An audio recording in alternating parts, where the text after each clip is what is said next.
Bonjour nos chers téléspectateurs, vous tous ceux qui aimez suivre votre magazine votre magazine des préférences. Et nous sommes précisément en Afrique centrale. Pourquoi pas l'Afrique, pourquoi pas dans le monde entier. Surtout Bino Banapoto, Naibi qui est Bolinga Kolan d'émission trop épais. Petite sœur Nangamoko Silva Kuna na Brésil Bambote Bele na Bino alors na FC Bino qui noté Kalamingité tozo kota na ba numéro asika to lobela moi ba sujet est belé par rapport à Masole et Kanambo Kanabiso. Mais aujourd'hui, nous ne sommes pas dans la politique. Toyambi, un homme de Dieu, le pasteur Blaise Kabongo, de l'église de la place, a expliqué biso moi ba sujet est belé. On a bien yo papa yo maman si vous avez au travail, si vous êtes dans votre bureau, si quand on mouké l'année émission parce que vous allez décortiquer beaucoup de choses de très importantes par rapport à Masole Tobeta pour la évolution et la vie de l'église. Bonjour homme de Dieu. Bonjour. Bonjour, Boni papa. David, oui, tout va bien. Bonne santé, comment vous vous sentez aujourd'hui dans notre plateau? Oui, je me sens à l'aise par la grâce de Dieu, ça va. Ok. Alors, à plusieurs fois, nous avons suivi vos prédications. Alors, aujourd'hui, nous sommes décidés de venir vous voir dans votre, n'est-ce pas, votre église, là où vous dirigez, vous en tant que responsable. Pourriez-vous nous dire au moins, santé église des Andénis, Lélo? Merci, gloire à Dieu. Merci pour la réunion sur Baolanda Bisso. De partout, de l'Obaki aux États-Unis. Je sais que Dema est suivi partout. Bisso, L'Obaki, c'est l'ensemble impact de l'évangile. Tout ça bien, par la grâce de Dieu. Nzamba Otamusa Bisso, Tokoti Ane Asika, tout va bien. Quoique, Tozalaki Awate, Todeménageaki, place Tozalaki, maintenant Tozala Nalimete. Plus précisément, na Munjana 138. Tout ça, pour le moment, l'église, ça va. Ok, homme de Dieu, je pense que nous avons réservé quelques petites questions au toko posées, surtout pour nous édifier, peuple de Dieu. Mais Tolingi Pendato Kenemosi Kate, Tolingi expliquer bisuna nous quelle est la vision de l'église où vous êtes en train de diriger ou de coordonner. Gloire à Dieu, je serai bref. L'église est nommée impact de l'évangile. Qui dit impact, c'est quelque chose qui change, qui transforme, qui pousse l'homme à faire des choses qu'il ne faisait pas. Donc nous impactons les enfants de Dieu par l'évangile de Christ. Oui. Nous impactons le corps, l'âme et l'esprit. Donc c'est à travers la parole de Dieu que nous impactons les enfants de Dieu. C'est ça notre vision. Donc rien que ça. Quoique il y a la vision universelle liée à l'ordre suprême, au Nzamba Lobi, allez, faites de toutes les nations mes disciples, les baptisants au nom du Père, du Fils et du Saint-Esprit. Na ingo kota mamba baptême, te pe bato mingi ti lelo, ma nji les arapos la bon baptême. Oui, physiquement. Mais quand on parle de baptême, c'est kokoti sa moto na kata parole en Nzambe. Voilà. Parce que ma yanjili e kota na ama mutute. Et quand on esprit à Moutouté. Donc nous impactons par la parole et nous baptisons par la même parole. Parce que la parole de Dieu est comme de l'eau qui nous est nécessaire dans la vie. Moutako sokola nzoto, mais molimonae c'est la parole ndeko kota, molimonae pe esprit nae, parole mouteko sokola ngo bien. Ndenge Paul azoba na ba Thessalonique abisi bango.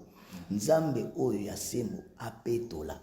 Bo moto na bino mobimba, corps, âme et esprit. Je crois que notre vision, c'est ça, impacter le corps, l'âme et l'esprit par l'évangile de Christ. Okay. Oui, merci beaucoup, homme de Dieu. Ce n'est pas notre sujet. Parce que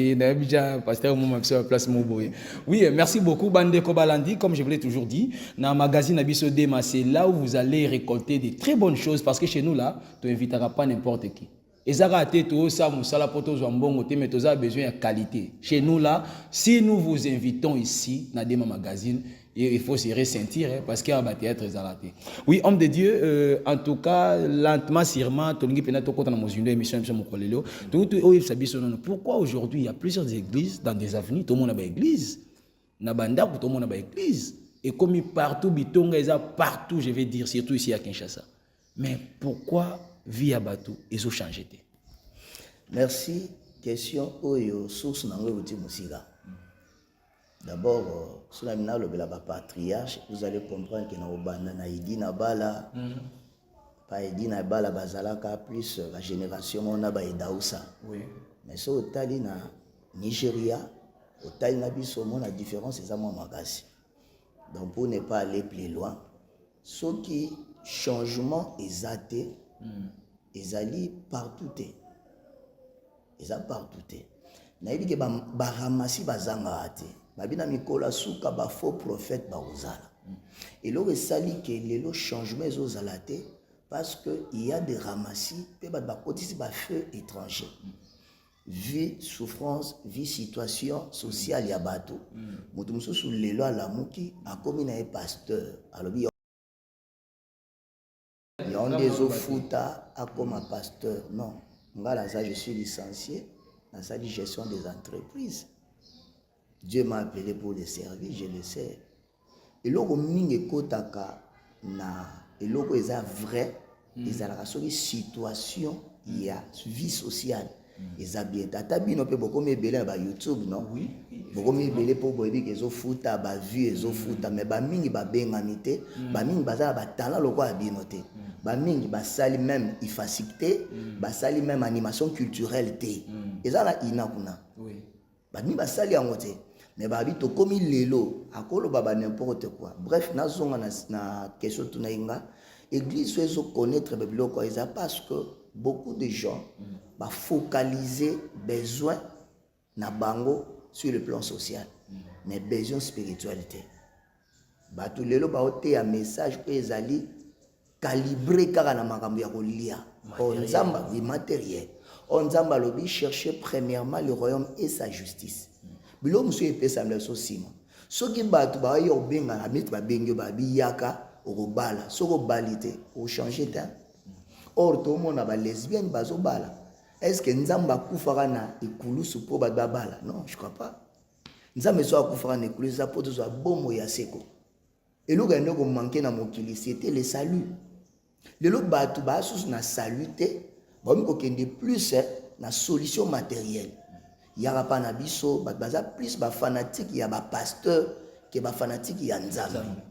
Donc batu bazo changer te eza à cause ya d'abord il y a format ya parole ba ote ya bango. Ba présenter bango matériel à la place de Christ. A une église soki lelo apambwa minaye akenaye so mutabandi ko sala lelo akenaye. Changement exact à cause ya enseignement ba bazote. L'enseignement est teinté de beaucoup de choses ya mabe ya muki. Or, ce l'enseignement comme déjà teinté, moi ba va changer zate. On présente d'abord Christ parce que la volonté de Dieu, il faut toyer bayamo, ce n'est pas moi. C'est 1 Timothée 2, 3, 4. La volonté de Dieu est que tous les hommes soient sauvés et qu'ils parviennent à la connaissance de Christ. Na vie na biso tokoko lobate que pour mutu a changé, il faut changer socialement, on veut bien mutu a changer socialement. Mais mon peuple est détruit parce qu'il manque la connaissance. C'est pas parce qu'il n'a pas mangé, mais c'est parce qu'il manque la connaissance. Changement on est lié na changement pe ya matière ba batei baki. So batei au Christ, babandi au théo Christ. Aux à la focus na Christ, aux à cible nous à la Christ. Après Christ, tu auras tout. Comme tu dirais. Excusez, homme de Dieu. Je vais vous poser une question par rapport à cette intervention. J'allais dire ceci. Ngai nasina yoki motazo loba. Pour mon moto vie à moto difficile, azo mener vie moko dur. Alors il y a le bien que notre moni ba souffrance sur mon noyo. Et ça parce que au sambela nzambe bien te. Est-ce que tout le monde est appelé à question mutazana ngo, c'est que azana nzambe monsieur mutazana ngo te azana nzambe te. Non non, ezali unité de mesure te. Babiloko ya mokili eza unité de mesure te ya kolobage moto azo sambela to sambela. Tu as à la contre de la parole de Dieu. Non non, c'est pas ça. Les gens oublient que Jérémie a souffert. Donc babenga comme Jérémie, eza ba Jérémie a déjà kolela. Jérémie c'est un prophète doit lela trop. Mais c'est un prophète de Dieu parmi les prophètes majeurs. Donc unité de mesure ya moto ya kolobage o azo sambela to azo sambela te eza ba matérialité. Au cas moi mais ezali présence en Nzambe na kati na ye. C'est la manifestation de fruits de l'esprit. Parce que batu mingi lelo ako parler à langue. Mais il n'est pas encore fils de Dieu, il est encore enfant de Dieu. Il ne mérite pas l'héritage de Dieu. Galata oloba. Bino bozaki na nubana. Soki lelo bokoli nde bokozwa o ezali héritage na bino. Na loba on ndenge loba. Aussi longtemps que l'héritier est encore enfant. akesenite nana esclave ozoluka matériel mozana mwa mukie ti lelo se considérer ka mwana mukie ozolia ka balai yo il faut ba soka ko pambolama ba soka ka boye non le problème ezali pour mota pambolama d'abord il faut comme héritier il faut comme fils comme mota comme mature parce que la croissance est liée na yango so tokena mukana na 3 Jean ba oyebisao Jean zoloba je souhaite que tu sois prospère, tu sois en bonne santé, qu'on prospère l'état de ton âme. Ton prospérité à âme ezalité, il faut mutaye baete l'émanation et la croissance ya mutu. Et so uta na prospérité à âme nae. So qui âme nous a prospérité. Aux en a besoin aux oba matériel comment. Âme ezana pauvre. Au comment la prospérité comment. Nzamba souhaiter bilon son malade, tous en a besoin. Donc likambu ya koloba ke référence ya mutazo sambela ezali ba bien matériel ezali ngote parce que nzamba benga biso tozana ba bien matériel te tozwa vie éternelle et kotikela la biso ya onde koza la vie éternelle o tokozwa sima la biso ya moa. Alors par là homme de Dieu répondre un peu ou faire comprendre ba téléspectateurs ba biso sikoyo quel genre ya parole oyo est important au peuple de Dieu faut joie la période oyo. Donc le message de l'air. Oui. Du temps, pardon. Oui. Ce message à temps, message à temps, et ça justement le salut de l'homme. Qui dit le salut, ils ont les kanakati à repentance. Côté amateur sur la repentance, sur la conversion, sur la régénération et sur la transformation. Transformation dans Zoloba, ezali ya nyokate. Bien, non, je parle de la transformation, je parle de métanoïa.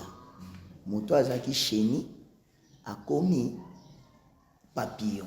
Donc moto azaki azalaki mbinzo na lingala a commis lipeka. C'est ça. Moto il faut passer na ba étape on a sinon des messages de l'heure. Yangona parce que bientôt là le Seigneur est prêt à revenir.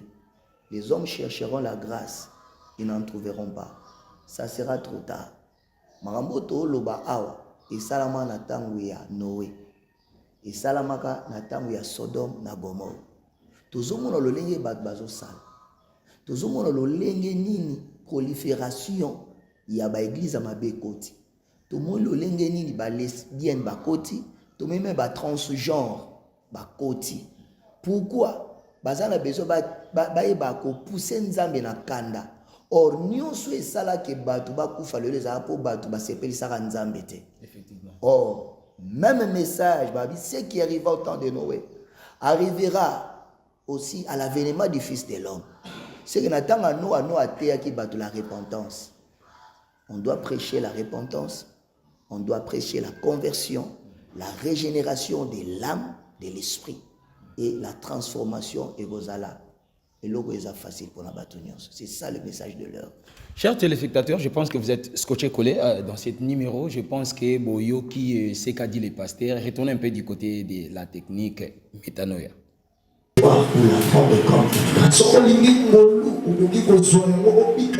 Si tu fais dans la grâce forcer les choses, c'est que ce n'est pas la grâce. Jésus vous donne la facilité d'entrer dans son royaume. Il vous dit, venez, je vous appelle. Et dans la loi, on n'avait pas appelé. Tu devais obéir à la loi. Si tu n'obéis pas à la loi, tu es mort. Soit tu obéis, soit tu es mort. Alléluia. Bien, c'est à l'homme de changer. L'homme doit dominer sur la loi. Alléluia. La loi qui condamne doit changer. La loi du péché, c'est là où je parle. La loi du péché et de la mort. Ce n'est pas moi, c'est Romain. C'est Romain. Ce n'est pas moi. Alléluia. Amen. Quand nous étions encore enfants, nous vivions selon le principe de ce monde. Il y avait des lois qu'on devait obéir, qu'on devait respecter. Mais aujourd'hui, Dieu a compris que la loi est tellement difficile pour l'homme. Il l'a favorisé. Mais cela ne dépend maintenant ni de celui qui veut, ni de celui qui court, mais de Dieu qui a fait miséricorde. Dieu a fait miséricorde pour vivre une nouvelle vie. Il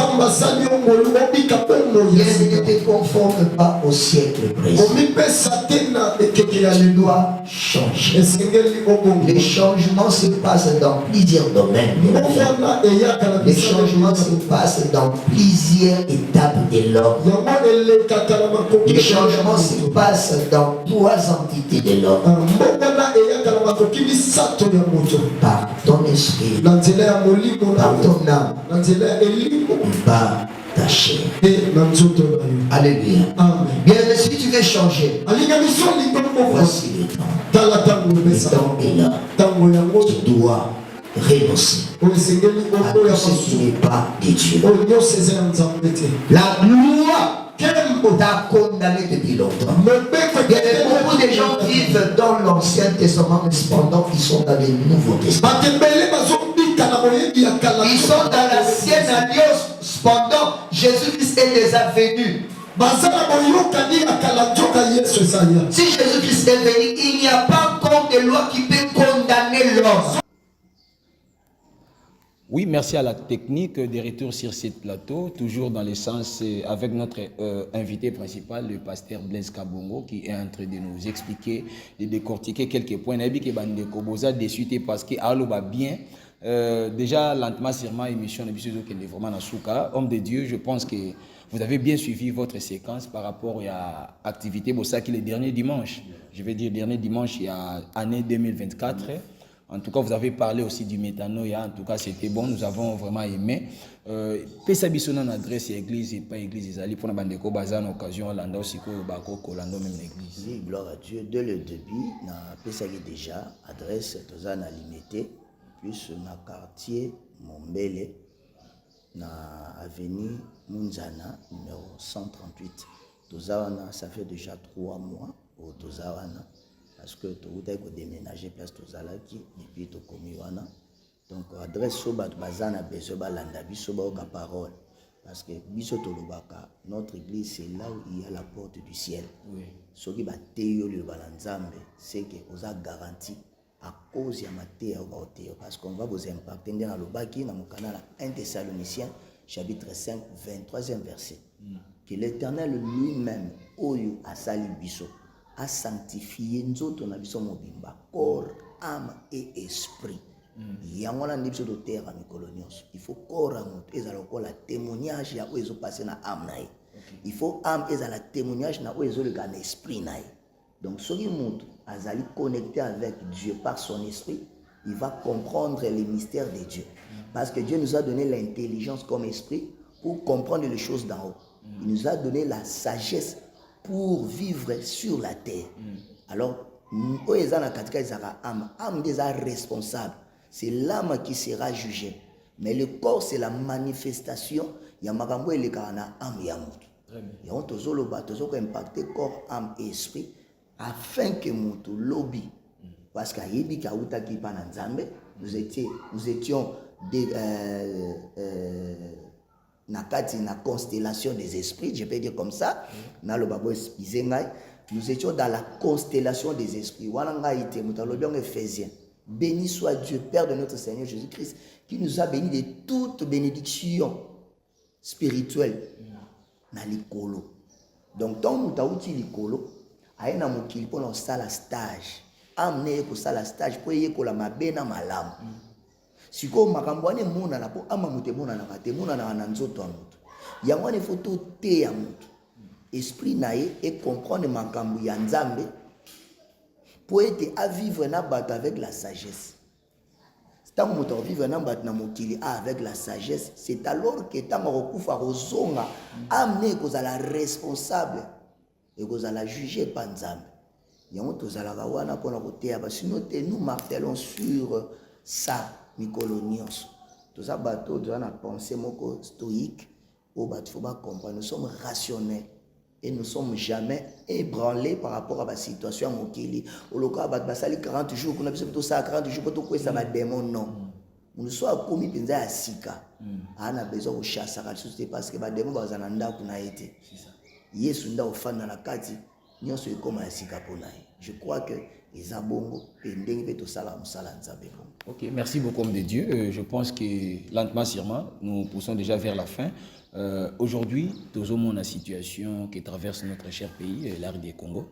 Tout le monde est à l'Est, à cause de besoin. Moi, je pense que vous, les hommes de Dieu, vous avez aussi votre apport par rapport au changement de la situation que traverse notre pays. Mais vous, en tant qu'homme de Dieu, personnellement, comment voyez-vous cette situation? Bon, je vais remonter depuis 1885 à Berlin. En Bessala Marakuna. Bat oyo bazoya na pouvoir, peut-être bayebi yango. Bajijaka pouvoir libanda te na kati. Parce que le grand pouvoir implique les grandes responsabilités. Effectivement. Conseil na ngai ezalaka plus bakonzi faut bazala ba leader stratégique. Oyo bazalaka avant bazala na pouvoir eza ko ba ozalate.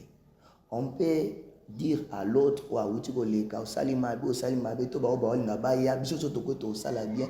Il faut ba to ba ba nanuke mboka na biso eza na difficulté pour être zwa kimia parce que ba mindeli basi basala ete mboka oyo eza la réserve mondiale. Beaucoup de indépendance politique était parce que bazala ba intérêt na bango.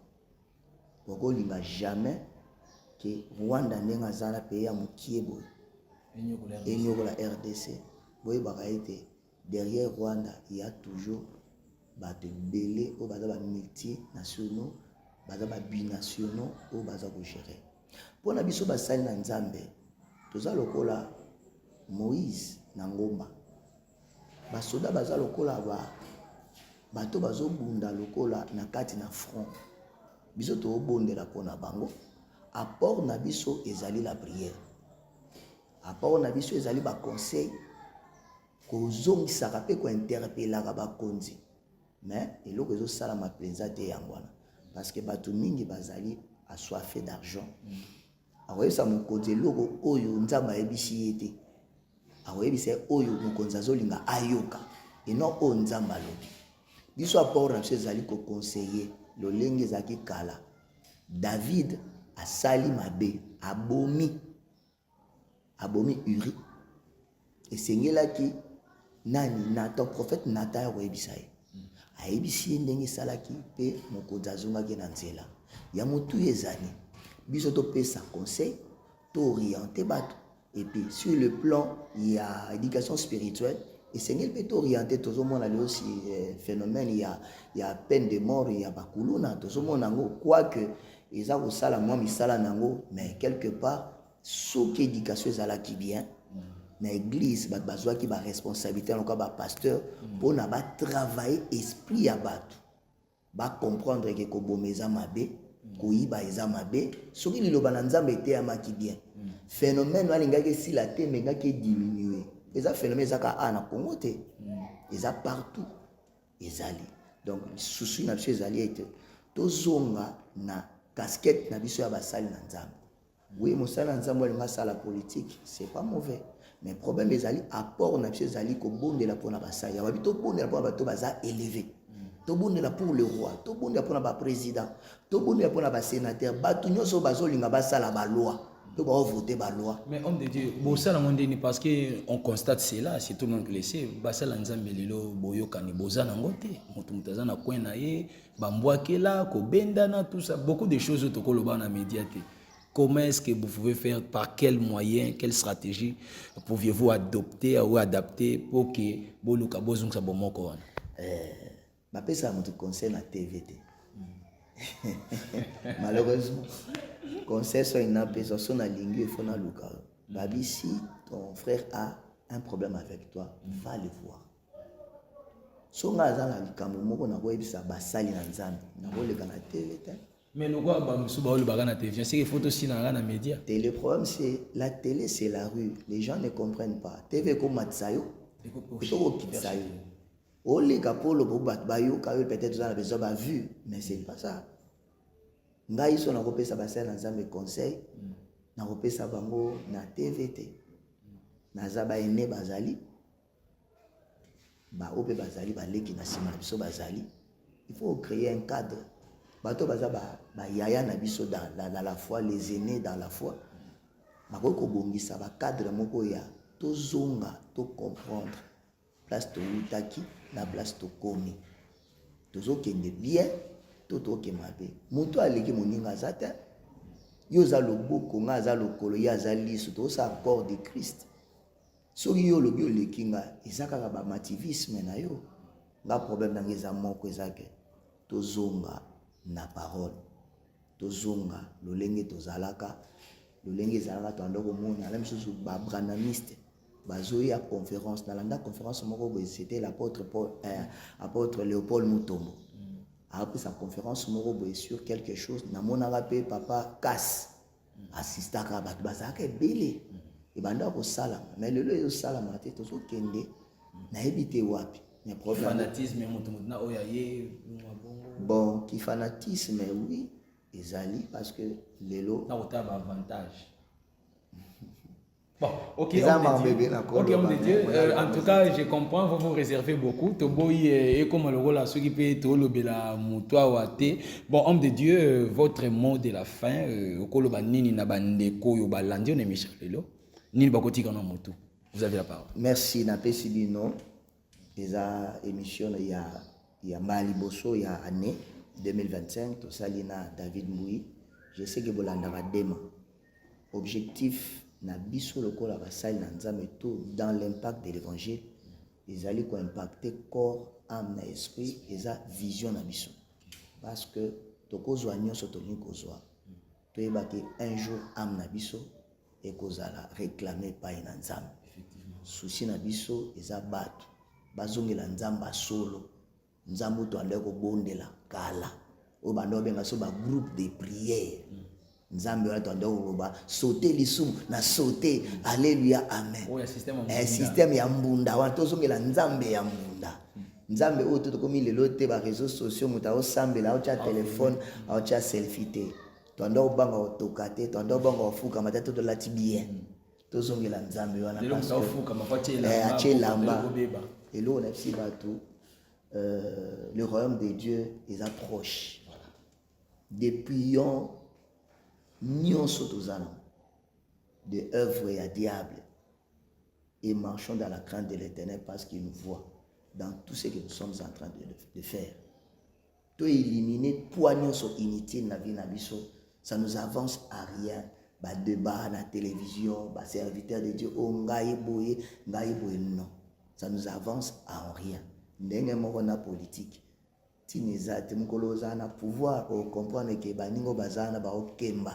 Pour être bazala bien toloba au délai makambo tozala ngote mais toloba na makambo tozala mesuré tozala bato to comprendre que le pouvoir implique les grandes responsabilités on a koloba yangwana c'est votre serviteur de Dieu pasteur Blaise Kabongo Modipa nous de l'impact de l'évangile merci que Dieu vous bénisse. Oui homme de Dieu moi ba salutation on eza ndenge na biso émission nous allons vous donner une minute pour na bandeko bazio okazo kolando mwambote ça va bien maman nandaku na bigazo landa yo mwambote ça va bien libota bana église ensemble de l'impact donc ça va bien. Oui nazo banda d'abord ko pesa nzambe merci pour les opportunités au pesinga na biso merci ndo ya mbingai nazo pesa mwasi na ngai Nyandabu Dali Kabongo. Merci parce qu'elle est une femme battante à soutenir Makasi. Na musala nzambe nazo pesa merci na ensemble impact de l'évangile mobimba. Ba département nyonso oyo bazo sa musala nanga elongo ba collaborateur nanga baza ebele. Na linga te kutanga ba komba bato na télévision pona yebi ke so bosani moko le bosani. Ba baza libanda mboka na pesino bambote Henriette Musungai Gilles Lofo Jean-Pierre, napesi Mami Munono, napesi Kachama, Bertin, napesi Baza Ebele, napesi Nokonanga. Nokonanga, c'est aussi un grand serviteur de Dieu. Na azala poto na niti aussi sungwambi wana za Nokonangai. Napesi bambote pa ya zali mwasine mwabi moza. Et puis l'église nyonso où tu travailles na bango en collaboration na bosanité apôtre ado na bosanité baza ebele nzambe baza pambola bino. Merci beaucoup homme de Dieu. Mon papa y a une liste yoka ba kombo. Oui, merci beaucoup à vous nos chers téléspectateurs. Merci homme de Dieu pour votre disponibilité. Merci na bino nyonso bandeko balandi pour votre fidélité ya kolandaka magazine biso dema bandeko à Congo central. Déjà au côté de janvier, je pense qu'au plus tard les 17 déjà na ko zalawana pour na tout ça la comme d'habitude tout ça là-bas qui noté par an to bando ça lango 4 fois. Mais bien que organisation za makasi bozala kimia déjà toujours comme wana. Bambo tebele surtout je remercie mon équipe technique na moni Christian Moussoumani derrière la caméra na moni Bavon, na moni Chris Mwaka, mon fils à moi, Wazasi aux États-Unis, un bon caméraman, Bambote bien un réalisateur, Roméo Naoro, na mon petit Bambote na sagesse Mabiala, beaucoup de chapeaux pe na ministre na biso, Constant Mutamba pour na musala kitoko eza visible na miso bato nyonso tolingi penza nyonga bango lisusu bien tolingi peuple congolais na kimia maweza la te pour na bato wana mutazo boma fo epé epoki mezala qui sort l'épée périt par l'épée. On est logique, hein? Donc on est en dédié magazine et lobby quoi. Donc merci Nabino Nyonso Obolandaka magazine Nabino Dema. Quant à moi, je tiens à vous dire merci. Mbote belé na maman Deborah Tumba, chère épouse. Nabi que c'est na boga el bango tenga ça bienté. Donc mbote belé na Davira Bélicia grâce bébé Chloé dans ça des autres micro makasi. Mbote belé ministère des Saints-Anges, papa Félix Kaninda Chilongo. Mbote belé na pasteur Rodon Saïdi, pe ba na la main de l'Éternel Mobimba.